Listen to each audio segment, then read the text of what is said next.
Donc, Biro Likutim sur la Torah 27, la page Reshuv Dalet. On a dit Veikar Amar va Metzar chez Betzimtzum Haor ou Metzar Haisha.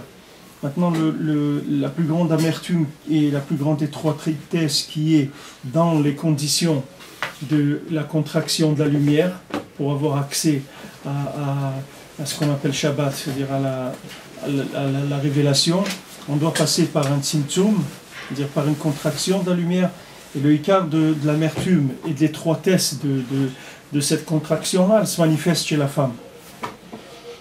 Ou Metzar Haisha, ou Beklaliut, ça c'est en particulier pour chacun, c'est-à-dire chacun, son Metzar, son tzimtzum, c'est sa femme, et Beklaliut, en général, pour tout le Ham Israël, Metzar Haumot va Galouyot se sovlim meitam.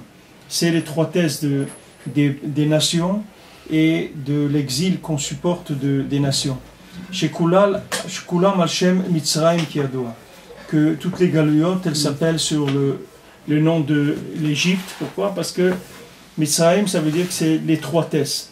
C'est-à-dire que le hikar de la galoute, c'est qu'on est dans l'étroitesse et on doit toujours penser que c'est pas ça la façon de voir la vie.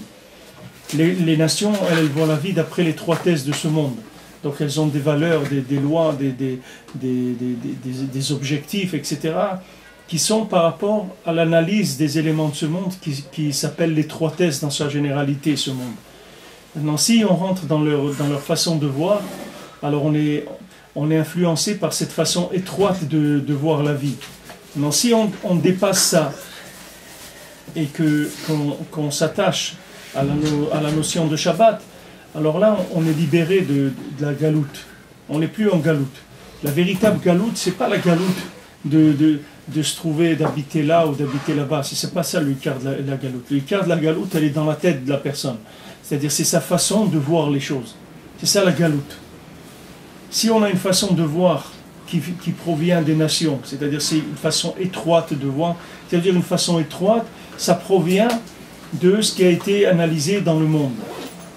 Comme on a observé la nature humaine, on a observé le monde, etc., on a eu des conclusions que voilà que l'homme, il doit vivre dans le confort, il doit être riche, il doit être bonne santé, il doit être fort, il doit être intelligent, il doit être cultivé, il doit avoir 2 voitures, il doit voyager minimum 1 fois par an, il y a tous des critères de vie, que ces critères-là, c'est le résultat de l'analyse de gens qui vivent dans l'étroitesse, c'est-à-dire des gens qui vivent d'après les valeurs de ce monde.